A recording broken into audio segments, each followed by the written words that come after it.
Ini adalah sebuah kisah di bawah mikroskop.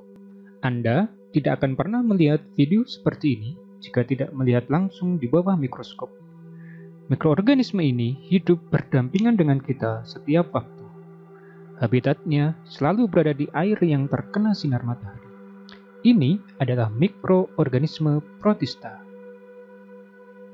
Mikroorganisme yang mirip benang ini masuk ke dalam divisi Chlorophyta genus Microspora. Sedangkan protista yang bergerak bebas seperti bintik hitam agak besar adalah Euglena sp yang masuk ke dalam filum Euglenozoa genus Euglena.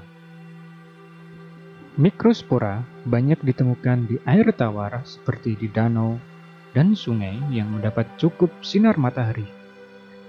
Microspora memiliki ciri khas berbentuk benang dan filamen yang berkoloni dan tidak memiliki cabang.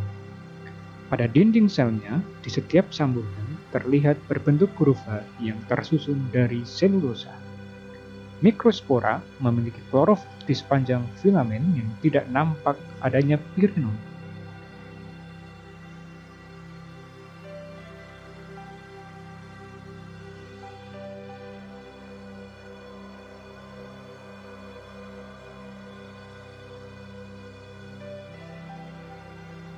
Mikroorganisme yang memiliki ujung lancip di kedua ujungnya juga masuk ke dalam protista.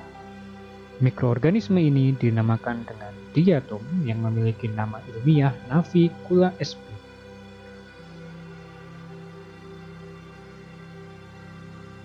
Memiliki lebih dari 1.200 spesies yang sudah berhasil diidentifikasi.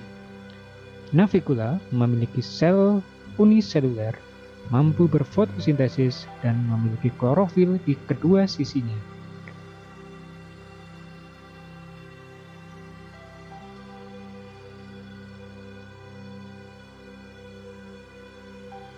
Meskipun Navicula memiliki klorofil, tetapi Navicula mampu bergerak bebas seperti yang terlihat di video. Namun, sampai saat ini mekanisme pergerakan dari Navicula masih menjadi perdebatan di antara saintifis.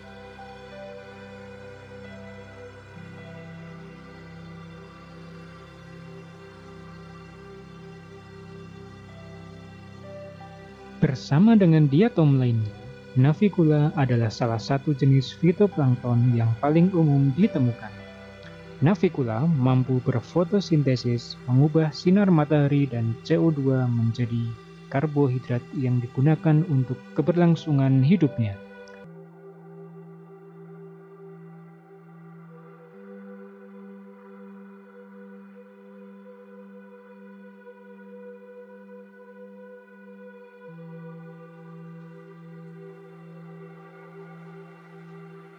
Kemampuan berfotosintesis dari Navicula dapat mengeluarkan oksigen sebagai produk buangan. Jumlah fitoplankton yang sangat besar di lautan dan danau di planet kita menghasilkan lebih dari setengah oksigen di atmosfer kita. Selain itu, fitoplankton termasuk Navicula adalah sumber makanan yang sangat diperlukan untuk zooplankton dan banyak organisme lainnya yang lebih tinggi di rantai makanan.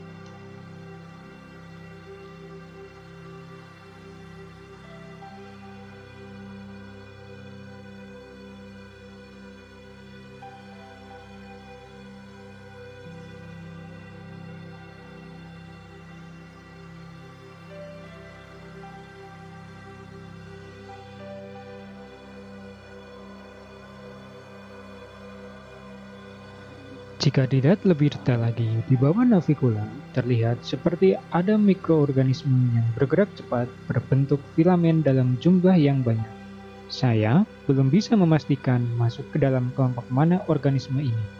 Apakah masih tergolong ke dalam protista atau cyanobacteria ataukah eubacteria jenis lainnya. Nanti akan saya coba untuk mendeskripsikan di lain kesempatan.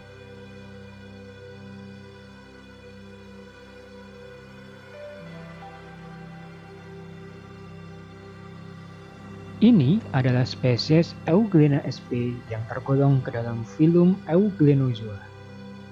Euglena bisa dijumpai di sepanjang aliran air yang mendapat sinar matahari seperti yang terlihat di video Euglena mampu bergerak bebas di air. Kemampuan bergerak bebas di air dikarenakan Euglena memiliki flagella. Flagella memiliki bentuk seperti filamen panjang yang terbentuk dari mikrotubula.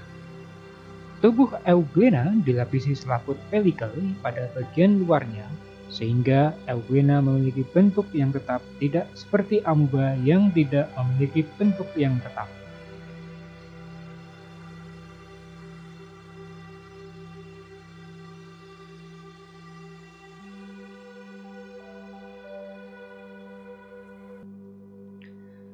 Meskipun dapat bergerak bebas, Euglena mampu menghasilkan makanannya sendiri dikarenakan memiliki klorofil. Di bagian dari salah satu ujung Euglena terdapat bintik merah yang dinamakan dengan stigma, sebuah bintik mata yang berfungsi sebagai sensor cahaya untuk mengatur pergerakan sel Euglena ke arah cahaya matahari. Di sepanjang tubuh Euglena terdapat bulatan-bulatan warna hijau dalam jumlah yang banyak. Inilah yang dinamakan dengan kloroplas.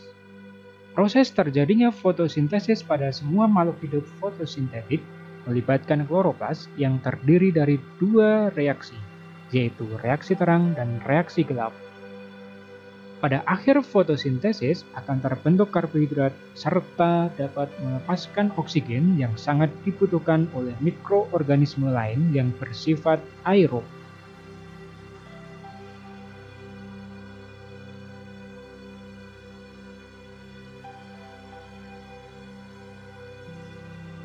Spesies terakhir dari video ini adalah Vorticella sp.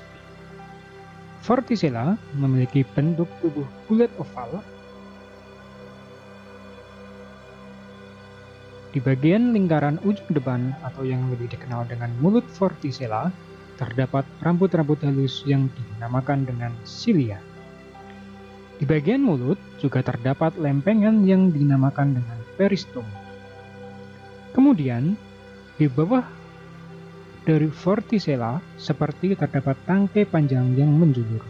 Ini dinamakan dengan stalk. Stalk memiliki fungsi untuk menempel pada substrat, benda lain, atau mikroorganisme lain seperti mikrospora.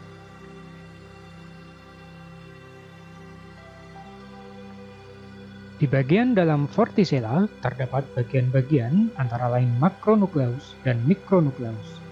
Vakuola kontraktil yang berfungsi sebagai osmoregulator pengatur nilai osmotik sel, dan vakuola makanan yang berfungsi untuk menyimpan cadangan makanan.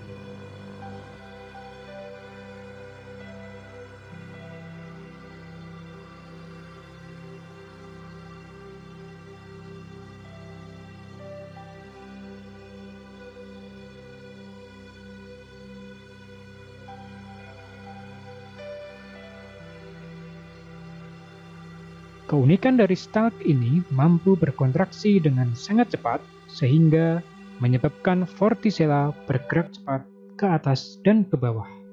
Mekanisme ini seperti per yang sedang direnggangkan dan dirapatkan.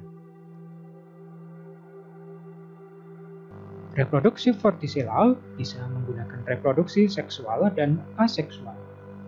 Reproduksi seksual dari Vorticella melibatkan mikrogamet dan makrogamet yang bergabung melalui proses yang dinamakan dengan konjugasi, yaitu transfer material genetik mikronukleus dari satu Vorticella ke Vorticella lainnya.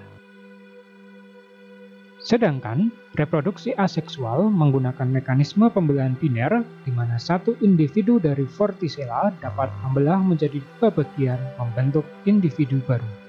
Jadi, satu Vorticella akan menjadi dua buah Vorticella.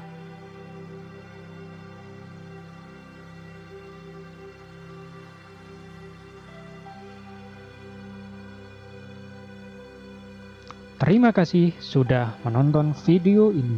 Semoga memberikan inspirasi bagi kalian semua untuk memahami arti dari kehidupan yang ada di dalam lingkungan sekitar kita.